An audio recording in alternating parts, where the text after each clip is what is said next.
Maghubad ka. Ang sabi niya habang nakaupo. May hawak na isang baso ng alak at inikot-ikot ito. Hindi ako makapaniwala sa mga salitang lumabas sa bibig niya. Hindi ito ng Ezekiel na kilala ko. Hindi ko mapigilan ang pagpatak ng mga luha ko. Please, nakikiusap ako. Huwag mo naman gawin sa amin to. Tumawa siya ng bahagya bago muling nagsalita. Sa amin? Ano sinasabi mo? Kailan ka ba magigising? Hinding-hindi ka na niya babalikan. Nalilito ako sa mga sinasabi niya. Paano niya nasabi na hindi na ako babalikan ng asawa ko, ng kapatid niya? Anong nangyari? Anong alam niya? Alam ko kung anong iniisip mo. Gusto mo ba talagang malaman kung anong ginawa ng magaling mong asawa? Nagkatitigan kami, mata sa mata. Pinunasan ko ang mga luha kong patuloy pa din sa pagbagsak. Lumapit siya sa akin at bumulong. Ikaw ang pambayad utang ng asawa mo. Kaya simula sa mga oras na to, sa ayaw at gusto mo, pagmamay-ari na kita. Mga babae, magpasakop kayo sa inyong asawa gaya ng pagpapasakop niyo sa Panginoon. Ang mga salitang turo sa Biblia na isinasabuhay ni Lauren dahil naniniwala siya na dapat siyang magpasakop sa kanyang asawa. Kahit na medyo istrikto ito at hindi na niya nagagawa ang mga bagay na nakapagpapasaya sa kanya. Unang nagkakilala sina Lauren at Ezekiel. Ngunit sa hindi malamang kadahilanan, bigla na lamang itong nawala. Sa pag-aakala na patay na si Ezekiel, pumayag si Lauren na tanggapin ang pag-ibig at magpakasal sa kapatid nitong si Enrico. Pagkalipas ng ilang taon, muling nagbalik si Ezekiel sa bayan ng San Isidro. Lauren's POV. Maghubad ka. Ang sabi niya habang nakaupo, may hawak na isang baso ng alak at inikot-ikot ito. Hindi ako makapaniwala sa mga salitang lumalabas sa bibig niya. Hindi ito ng Ezekiel na kilala ko. Ezekiel Rodriguez, ang kapatid ng asawa kong si Isaac Rodriguez, na hanggang ngayon, hindi ko malaman kung nasa na ngayon. Isang buwan na hindi umuwi ang asawa ko. Kaakibat ng kalungkutan ko ang pagkawala niya, ay ang mga taong pilit ng gugulo at nanghahara sa akin. Malaking pera daw ang pagkakautang ng aking asawa at ako ang kinukulit nila. Wala akong ibang alam na pwedeng lapitan kung hindi ang kapatid niyang si Ezekiel. Alam kong magagalit ang asawa ko kung sakaling bumalik siya at malaman niya na humingi ko ng tulong sa kapatid niya. Una kami nagkakilala ni Ezekiel, pero bigla itong nawala. Ang akala nga namin ng asawa ko patay na ito, pero bigla na lamang siyang nagbalik dito sa bayan ng San Isidro pagkalipas ng ilang taon. Nang bumalik si Ezekiel, nagsimula na siyang magtayo ng iba't ibang negosyo sa bayan na ito. May club, pasugalan, at pautang kung saan hindi pabor ang asawa kong si Isaac. Dahil sa tingin niya, ang mga ganitong uri ng negosyo ay makasalanan. Hindi ko mapigilan ang pagpatak ng aking mga luha. Hindi ako makapaniwala sa gusto niyang gawin sa akin. Tinulungan niya ako sa problema ko pero katawan ko naman ang gusto niyang maging kapalit. Paano na lang kung magbalik ang asawa ko? Ang kapatid niya, ano mangyayari? Please, nakikiusap ako.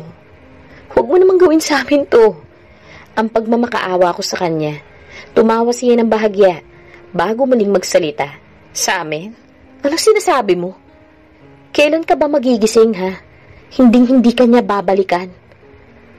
Nalilito ako sa mga sinasabi niya. Paano niya nasabi na hindi na ako babalikan ng asawa ko? Ng kapatid niya. Anong nangyari? Anong alam niya? Tumayo siya at ipinatong sa mesa ang baso na may alak. At naglakad siya papalapit sa akin. Hanggang sa nasa may tapat ko na siya. Magkaharap na kaming dalawa. Alam ko kung anong iniisip mo. Gusto mo pa talagang malaman kung anong ginawa ng magaling mong asawa? Nagkatinginan kami mata sa mata. Pinunasan ko ang mga luha kong patuloy pa rin sa pagbagsak. Lumapit siya sa akin at bumulong. Ikaw ang pinambayad utang ng asawa mo. Kaya simula sa mga oras na to, sa ayaw at sa gusto mo, pagmamay-ari na kita. Lauren's POV. Hinihintay ko ang pag-uwi ng aking asawa. Ngayon kasi ang aming 3rd-year wedding anniversary. Nakahanda na ang lamesa. Nagluto kasi ako ng paborito niyang kaldereta at gumawa din ako ng graham cake. Kukunin na lang mamaya sa ref pagdating niya. Tinext ko pa siya kung anong oras siya makakauwi. Mga bandang 6:00 ang last text na na-receive ko mula sa kanya. Mga 1 hour siguro, text mula kay Isaac. Ang matipid na reply niya. Hindi ko alam kung naalala niya pero ganun pa man, naghanda ako sa aming pagsasaluhan. Nanood muna ako ng TV habang hinihintay ang pagdating niya. Pero hindi ko na namalayan na ang tagal ko na palang nanonood. Na-realize ko lang na nakatapos na pala ako ng isang movie at tumingin ako sa aking orasan. Mag-aalas 8 na pala ng gabi. Kinuha ko ang cellphone ko at agad na i-denial ang number niya. Pero hindi matawagan iyon. The number you have dialed is now unattended. Inulit ko pa ang pag-dial, pero ganun pa rin. The number you have dialed is now unattended. The number you have dialed is now unattended. Hanggang sa ilang beses kong inulit-ulit, pero ganun at ganun pa rin ang naririnig ko. Kinakabahan ako. Parang may pakiramdam ako na may masamang mangyayari. Halos pabalik-balik na ako ng paglalakad dito sa may sala namin, habang hawak-hawak ko ang aking cellphone. Nagbukas ako ng SOCMED para i-check kung naka-online siya. Pero hindi. Kaya ang ginawa ko, nag-send ako ng message kung nasan siya. At please mag-reply siya dahil sobrang nag-aalala na ako. Alam kong wala pang 24 hours siyang nawawala. Pero nagbaka sakali ako, kaya chinat ko ang isa sa mga kasamahan niya sa trabaho na si Jack. Pero hindi ito nag-reply. Muli kong denial ang kanyang cellphone number. Nagbabaka sakali. At baka wala lang signal kanina, kaya hindi matawagan. Pero ganun pa rin. Ilang beses na ako nag-send ng text message sa kanya. Sa chat, online rin. At ilang beses ko na rin sinubukang tawagan siya. Pero wala pa rin. Hanggang sa hindi ko na namalaya na 12:00 na pala ng gabi. Iniligpit ko na lamang ang pagkain na kanina pa dapat namin pinagsaluhan. Hindi ako makatulog buong gabi.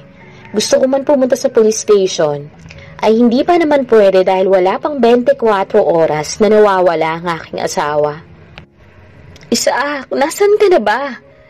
Halos magkandalobat na ang cellphone ko, kakatry tumawag sa kanya pero wala pa rin. Kinabukasan, pumunta ako ng bangko kung saan siya nagtatrabaho. Siya ang manager doon. Hello po, Ma'am Loren. Ang bati sa akin ng nakangiting security guard na si Mang Bert. Mang Bert, nandyan po ba si Isaac? Ang tanong ko dito, at lihim na nanalangin na sana ay nandito nga siya. Hindi na mahalaga kung bakit hindi siya umuwi kagabi o hindi niya naalala ang anniversary namin. Sanay naman ako sa ganung senaryo. Ang tanging gusto ko lamang ng mga oras na ito ay malaman kung nasan siya at ligtas ba siya. Napapakamot naman sa ulo itong si Mang Bert at parang nalilitong tumitig sa akin. Kumuha ito ng plastic chair at pinaupo ako. Ma'am Loren, okay lang po ba kayo? Sa totoo, hindi ako okay. Kailangan kong malaman ng sagot sa tinatanong ko sa kanya, kaya inulit kong muli ang tanong ko. Mang Bert, nandyan po ba si Isaac? Hindi ko na mapigilan ang luha ko at muli na naman iyong pumatak, kaya kinuha ko ang shades sa shoulder bag ko at sinuot ko iyon para kahit papano, hindi niya makita ang aking pag-iyak. Please, kumalma po muna kayo, Ma'am Loren. At iginiya ako ni Mang Bert para maupo sa upuan na inalok niya sa akin kanina. May tinawag siyang babae at hindi ko kilalang babaeng yun. Nagpakilala ito na siyang bagong manager sa bangko na ito. At 2 linggo na daw ang nakalipas mula na mag-resign ng asawa ko. Tinanong ko pa ang kasamahan niya na si Jack kung nandito pa. Pero nauna na daw iyon na nag-resign. Mga 2 buwan na daw ang nakalipas. Hindi ako makapaniwala sa mga nalaman kong impormasyon. Dahil normal naman ang routine ng asawa ko for the past 2 weeks. Gumigising ng maaga para maghanda sa pagpasok. At umuuwi din naman ng bahay. Although, sanay ako dahil kalimitan ay ginagabi siya ng uwi. Ang paliwanag niya marami daw siyang inaasikaso kahit tapos na ang banking hours. Nagtatrabaho pa rin daw siya sa loob. Hindi naman ako nagre-reklamo dahil trabaho naman yon. At isa pa, Good provider naman siya. Siya ang lahat ng gumagastos ng pangailangan namin at hindi na din niya ako pinagtrabaho pa. Yun nga lang, medyo may pagkamahigpit siya. Ayaw niya na lagi akong lumalabas. Kung lalabas man ako, limitado lang. Kapag pupunta lang ng palengke or grocery, at dapat alam niya ang lahat ng yun. Mula nang ikasal ako, hindi na ako nakikipagkita pa sa mga kaibigan ko dahil ayaw niya. Wala naman daw maidudulot na maganda yun. Bago ko kasi siya naging asawa, ay nagtatrabaho ko bilang waitress sa isang bar. At mula na maging mag-asawa kami, pinatigil niya na ako sa pagtatrabaho. At madalang ko nang makita ang mga naging kaibigan ko doon. Tanging sa social media ko na lang sila nakakausap. Bilang asawa niya, sumusunod na lamang ako sa mga kagustuhan niya. Dahil yun naman ang turo ng Biblia. Mga babae, magpasakop kayo sa inyong mga asawa, gaya ng pagpasakop ninyo sa Panginoon. At naniniwala ako doon. Lawrence POV. Kasama ko ngayon si Molly. Papunta na kami ngayon sa presinto para i-report na ang nawawala kong asawa. Loren, hindi naman sa pinangungunahan kita ha. Sure ka ba talaga na gusto mo pang mag-report sa presinto? Base kasi sa kwento mo na sinabi sa'yo ng bagong manager doon sa bangko. Naglihim sa'yo ang asawa mo, di ba? At siguradong maraming itatanong sa'yo ang mga pulis. Pati bang impormasyon na nalaman mo ngayon na pagsisinungaling niya sa'yo na wala na pala siyang trabaho, sasabihin mo? Ang sabi ni Molly habang nagda-drive ng kotse, habang ako naman ay katabi niya. Sa totoo lang naguguluhan ako pero kailangan kong magtiwala kung anong rason ng asawa ko. Kung bakit niya inilihim sa akin na wala na pala siyang trabaho. Molly, ayokong pag-isipan ng masama ang asawa ko. Baka nitong nakaraang 2 weeks, kaya siya maagang umaalis dahil pwedeng naghahanap siya ng trabaho, or what? Or pwede din na ayaw lang niya akong mag-alala, kaya hindi niya sinasabi sa akin na wala na pala siyang trabaho, dahil nga ayaw niya akong pagtrabahuhin. Ang sagot ko naman kay Molly, pero sa totoo lang, kahit ako hindi kumbinsido sa mga pinagsasasabi ko. Asawa ko si Isaac, at kung may mga taong nag-iisip sa kanya ng hindi maganda, dapat ko siyang ipagtanggol. Napailing na lamang si Molly sa mga sinabi ko. Sa totoo lang, alam kong hindi pabor si Molly na magpakasal ako kay Isaac at lalo pang hindi niya ito nagustuhan nang pinagbawalan ako ng asawa ko na magtrabaho. Ang tingin niya kasi kinokontrol ni Isaac ang buhay ko. Tinatanggalan ako nito ng karapatan na makapagdesisyon kung ano man ang gusto kong gawin sa buhay ko. Hindi ko na sinabi sa kanya na pinagbawal sa akin ni Isaac na makipagkita sa kanya dahil alam ko na lalo siyang magagalit. Kapag nagyayaya itong lumabas ay kung ano-anong dahilan na lamang ang ginagawa ko. Minsan gusto nitong bumisita sa bahay namin, pero ganun din ang ginagawa ko hanggang nasanay na ito. At minsan ko na lamang siya nakakausap sa chat. Ayoko kasing suwayin si Isaac, mainitin kasi ang ulo niya. Minsan kasi may nangyari na hindi ko nasunod ang gusto niya. Nakalimutan ko magpaalam na pupunta ako ng grocery. Pero may aberyang nangyari. Biglang lumakas ang ulan. Kaya na-stranded ako sa loob ng grocery store. Pinatila ko muna ang ulan bago ako umuwi. Sakto naman na nalobat pa lang cellphone ko at hindi ko siya naabisuhan. Pagka uwi ko ng bahay, katakot-takot na pagpapaliwanag ang ginawa ko. Wala pa man tayong anak, ganyan ang ginagawa mo? Sabihin mo nga sa akin, paano ka magiging mabuting ina kung pagiging mabuting asawa hindi mo kayang gampanan? Ang galit na sabi niya sa akin. Sobrang nasaktan ako sa mga binibitawan niyang salita. Tagus-tagusan ng sakit sa aking puso at hindi ko mapigilang mapaiyak sa mga pinagsasasabi niya. Tinalikuran lang niya ako pagkatapos. Hindi na niya ako kinausap ng 2 linggo. Ayokong maulit ang ganoong tagpo, kaya lahat ng gusto niya sinusunod ko. Loren, please, huwag ka nang umiyak. Pagsubok lang to. Malalagpasan mo din to, sabi ni Molly. Hindi ko na namalayan na natulo na pala ang mga luha ko sa aking mga mata sa sobrang pag-aalala. Binuksan ko ang shoulder bag ko at kumuha ng tissue para ipangpunas. Siya nga pala, Loren. Tinawagan mo na ba si Ezekiel? Napalingon ako dahil sa sinabi niya. Hindi. Matipid kong sagot. Itinabi ni Molly ang kotse at nagpark sa gilid ng daan na ipinagtaka ko. Bakit ka tumigil? Ang tanong ko pa sa kanya. Well, sad to say, kailangan mo siyang kontakin. Dahil siya lang naman ang kamag-anak ng asawa mo. Hindi tayo pwedeng pumunta ng presinto nang hindi niya alam kung ano nangyari sa kapatid niya. At ang isa pa, paniguradong itatanong din yan sa'yo ng mga pulis. Pero hindi ko alam ang number niya. Sa isang banda, tama naman ang sinabi ni Molly. Kailangan kong sabihin si Ezekiel na nawawala ang kapatid niya. Kahit pa hindi ganun kaganda ang samahan nila, karapatan niya din na malaman kung ano ba talaga nangyari sa kapatid niya, sa asawa ko. Nilabas ni Molly ang cellphone niya, nag-scroll, at tila may hinahanap sa contact list. Kilala ko ang isa sa mga tauhan niya. Itinapat niya sa tenga niya ang kanyang cellphone. Hello? Kasama mo ba ngayon si Ezekiel? Well, kailangan siya makausap ni Lauren, asawa ng kapatid niyang si Isaac. Emergency lang. Baka pwedeng pakausap. Halos tumoble naman ang tibok ng puso ko. Hindi ko alam kung kaba pa din ba ito sa pagkawala ng aking asawa o kaba dahil sa muli kami magkakausap ni Ezekiel. Maya-maya inabot sa akin ni Molly ang kanyang cellphone. Halos manginig naman ang kamay ko sa pagkuha ng cellphone at itinapat ko yun sa may tenga ko at agad na nagsalita. Hello, Ezekiel? Hello, Lauren. It's been a long time. Lawrence POV, 5 years ago. Na-assign ako sa bar area ngayong gabi at kasalukuyan ako nagpupunas ng mga baso. At maingat na ibinabalik ang mga yun sa lagayan. Waitress talaga ako sa bar na ito. Kaso may emergency ang tao nakatoka dito kaya no choice ako.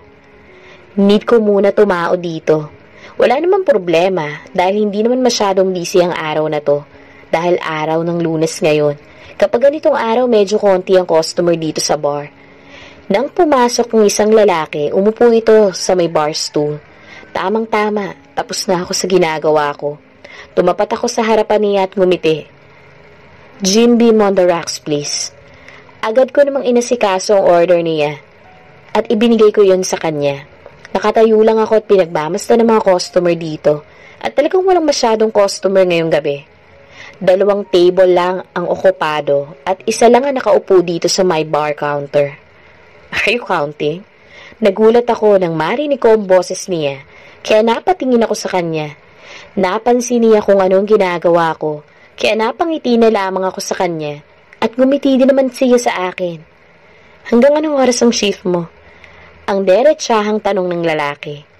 I don't know pero ibang dating sa akin ang simpleng tanong niyang iyon. Iba kasi ang naiisip ko. Don't worry, mali ka nang iniisip.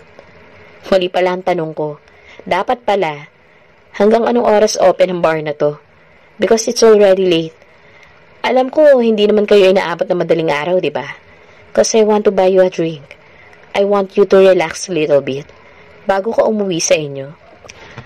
Walang paligoy-ligoy, straight to the point na sinabi niya na he wants to buy me a drink. Pero sobrang na-curious ako sa huli niyang sinabi. He wants me to relax bago ako umuwi. At napaisip ako, why not? 1 oras na lang naman, magsasara na ang bar. Kaya kaagad kong niredy ang drinks ng same nang sa kanya. Napangiti naman siya. Hindi ko nahulaan na whiskey type of girl ka pala. Ang sabi niya bago sumimsim ng alak. Not really, just for tonight. Just want to try something new. Ang sagot ko naman sa kanya. Sabay taas ko ng baso at pagkatapos inilapit ko ang baso ko sa labi ko at sumimsim ng alak. That's nice, ang sabi niya. At inubos na niya ang alak sa kanyang baso. Inilapag niya ang pera sa ibabaw ng counter at sinabing, keep the change and enjoy. At tumayo na ito't umalis. Friday night. Since it's Friday night, jam-pack ang tao dito ngayon sa bar. Busy ako sa pagkuha ng mga order at pagsiserve. Katatapos ko lang mag-serve at muli akong bumalik sa may bar counter dahil may panibago na namang order. I guess mas bagay ka dito sa may bar counter kaysa maging taga-serve ka ng mga drinks. Kilala ko ang boses na yun at napalingon ako para kong purmahin kung sino nga ito. So it's you again. Sorry, not my call. At isa pa, kahit dito pa ako pumesto, magiging taga-serve lang din naman ako ng drinks, diba? Ang sabi ko sa kanya, habang napangiti, well, it's too bad. Dinampot niya ang baso niya na may alak. Inamoy muna't inikot-ikot ito bago itinuloy ang sasabihin. Bad for me. And drink is straight. Sabay tayo at alis. Pinanood ko lang ang pag-alis niya. And then ipinagpatuloy ko ang trabaho ko. Because it's a very busy night. Monday night, well, another Monday night. At sa tingin ko, naging Monday sickness na nang kasama ko ang pagliban niya. Ako na naman ang naatasan na tumoka dito. Well, again, wala namang problema dahil hindi naman busy ang ganito. Plus, trabaho to eh. Hindi naman ako pwedeng tumanggi. Inilibot kong muli ang paningin ko sa buong bar at binibilang kung ilan ba ang customer ngayong gabi. Huwag mong sabihin nagbibilang ka na naman. Napailing-iling na lamang ako. May isa manghuhula yata ang lalaking to ha. At isa pa, bigla-bigla na lang sumusulpot. Pumwesto na siya ng upo sa mismong harapan ko pa. Well, I guess tuwing Monday pala ako dapat pumupunta rito. Ang nakangiting sabi niya. Nagkataon lang na wala uli yung dapat na nandito. Ang sagot ko naman sa kanya. Nagkataon? Sa pangalawang pagkakataon? Well, good for me. Ang sabi niya, while placing his hands on his chin. Medyo naiilang ako sa mga sinasabi niya. So para maiba ang usapan, tinanong ko siya ng, the usual pa din ba ang o-orderin mong drinks? That's nice. You remember. Yes, please. Ang sabi niya, habang tinititigan ang mukha ko. Talagang naiilang ako kaya tinalikuran ko na siya at sinumulan ko ng gawin ang drinks niya. Here, ang sabi ko, habang inilalapag ang baso ng alak sa may tapat niya. Here we go again. Tinititigan na naman niya ako at talagang naiilang ako kaya sinuway ko na siya. I think you should focus on your drink, not on my face. Ang natatawa kong sabi and then natawa din naman siya. And you're funny too. Sabay dampot at iniikot-ikot ang baso ng alak bago sumimsim. Inilapag niya muli ang baso sa counter at muling tumingin sa akin. By the way, my name is Ezekiel. Tanging ngiti lang yung sinagot ko sa kanya. You know this is a part na sasabihin mo din dapat kung anong pangalan mo. Sabay dampot niya ng baso at muling sumimsim ng alak. Bagya naman ako natawa. Kaya tinuro ko sa kanya ang nameplate ko na nakasabit sa uniforme ko. Lore na nakalagay doon. Pero hindi yan ang real name mo, diba? Tama siya. It's not my real name. Pero still, it's my nickname. Hindi ako basta-basta nakikipag-usap sa mga customer. May mga ilang beses na rin nagtangka na makipagkilala. Pero lagi lang akong tumatanggi. Pero sa kanya, it's Lauren.